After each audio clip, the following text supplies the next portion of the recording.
must have been something you said. You caught me off guard and alone. With Fox's Not So Fantastic 4 reboot hitting cinemas just last week, it's fair to say the movie wasn't a huge success, gaining a 9% on Rotten Tomatoes. Fox had a great young fresh cast with a new director to helm the reboot. Director of the much underrated film Chronicle, Josh Trank, was approached to direct the new incarnation of Marvel's first family. With an incredible young cast including Miles Teller, Reed Richards, Kate Mara, Susan Storm, Michael B. Jordan as Johnny Storm, Jamie Bell as Ben Grimm, and Toby Kebbell as Victor Von Doom. However, I despised how he portrayed the character of Von Doom, but I adored the way he handled the role of Doctor Doom. For about 10 minutes. Literally. Not a lot was known about the movie that was kept in secret for some unknown reason until January 27th of this year.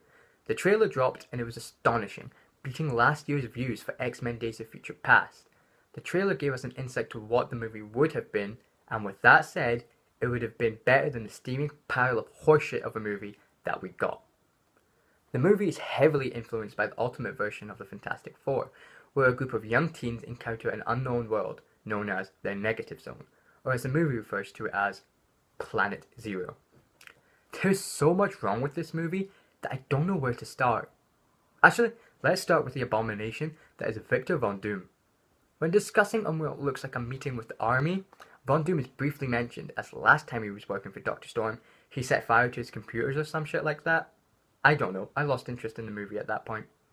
Anyway, Dr. Storm heads up to convince Doom to return, as they are closer than ever to cracking interdimensional travel to the unknown world. A few things to mention in this scene. It was fucking awful. Remember when Kebbell released some information about his character Dr. Doom being, quote, "He's Dr. Domashev, not Victor Von Doom in our story, and I'm sure I'll be sent to jail for telling you that." The Doom in ours, I'm a programmer, very antisocial programmer, and on blogging sites I'm Doom.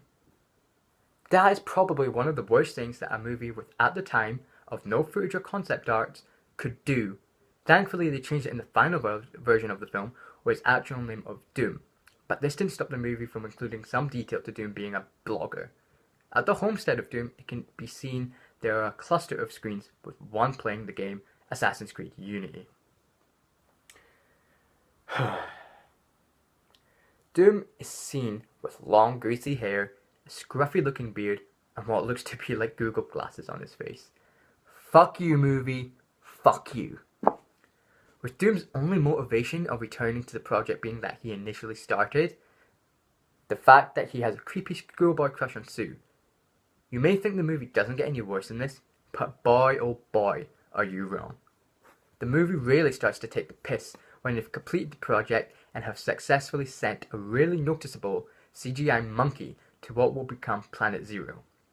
After Victor, Reed and Johnny have a few celebratory drinks, Reed decides they should be the first people to step on their new world and they help manage to go to. You may think they'll say no and go some other time when they're sober, but nope, the movie decides to elaborate on the idea of the three going there when they are drunk. But even in their state of mind, they realize they need 4 to travel, for some reason, considering there was only 1 monkey and not 4. The reason for this is to include Ben Grimm, who's had little to none screen time. There's about the only interesting part for 15 minutes. This is when the gang travel to the planet only to encounter some sort of green energy lava that eventually gives them their powers. Doom, Reed and Ben wander off while Johnny stays as an anchor. After a while, Doom for some reason sticks his hand in the substance, which sets off a catastrophic chain reaction. They sprint back to the teleportation device, but Doom doesn't make it back. The green lava cuts his wire and he's seen plummeting to his death. Or so we think. Johnny's hit by a massive flame of fire which sets him alight, Ben's door won't close which lets in some rocks, and Reed manages to securely get back in. When they arrive back on Earth, they are left with devastating and life-altering changes to their physical appearance. Reed's foot is seen trapped under rubble, and Ben is seen to be enclosed under rocks. Side note, the rocks you see is actually Ben. And Johnny is unconscious but burning alive. Oh, and Sue gets hit by something which gives her powers. Next, we see Reed stretched out on a chair. Literally. Johnny is seen on a table freaking out as he's on fire, which creates some sort of EMP-like blast. and Sue is seen drifting in and out of visibility. We then hear Ben screaming for someone to help him, and Reed crawls through the vent, stomach and limbs all freakishly stretched out, to find his friend. We can see that Ben is still undergoing his transformation into the Thing, and as would any of us who went through such an experience, he is freaking the fuck out. Reed then leaves for a whole year for no reason, and the movie starts to become boring again. And boy do I mean boring. Prepare for the rest of the movie to be filled by the Thing working for the government and blowing shit up, scientists trying to convince the army to send the military to the planet so they can receive powers like the Four have, and Johnny and Sue practicing to control their powers. But wait, there's more. Franklin Storm thinks that if they go back to Planet Zero, it will reverse their powers. However, for the sake of not seeing Reed, they must track him down in under 5 minutes. No, seriously, you start to wonder why they just didn't do this in the first place. Reed is trying to replicate a one-man teleporter because he too thinks that if they go back, it will reverse what happened to them. Get ready for a fight between two friends that lasts no longer than 2 minutes and ends with a headbutt. Then witness scientists travel to the planet and find Doom, for some reason, is dying, but when back on Earth says the planet was keeping him alive. Make up your goddamn mind! Again, this is where the movie starts to pick up and tries to redeem itself. And it actually might, apart from the fact that it's 10 minutes, the movie will abruptly come to an end.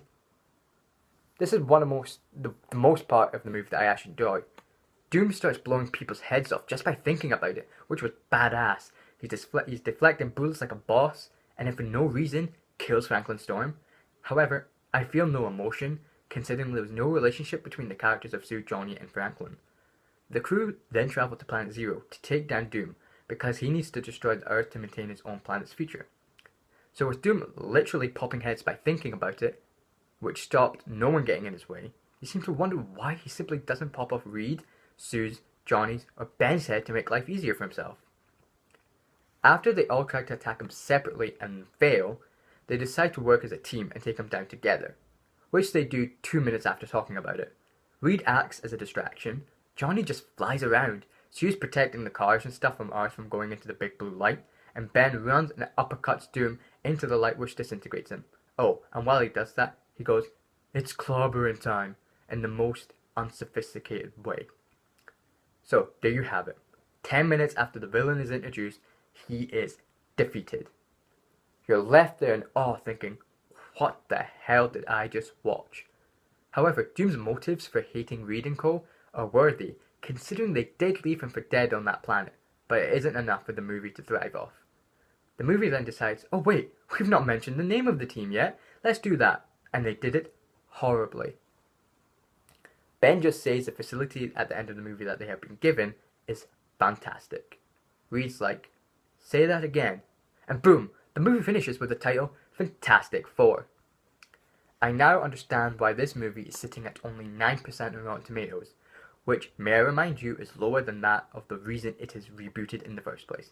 That and Fox don't want to hand the rights back over to Marvel, which in this case it will have to, kind of like with Sony and Spider-Man. Also, did I mention how he gets the name Doctor Doom? No. Well, if you're familiar with CBS TV show The Flash and one of the members named Cisco, who names all the metahumans, well, Sue Storm names one Doom with his alias of Doctor Doom in a petty argument. To sum this movie up, it was a train wreck from start to finish, earning it a 1 out of 5 stars. I would only recommend seeing this for Michael B. Jordan's performance as the Human Torch and Jamie Bell as Ben Grimm, as well as the two scenes that are at best enjoyable. Anyway, I hope you enjoyed my review for the Floptastic Four. The Fantastic Four. And if you did, hit that like button and remember to subscribe.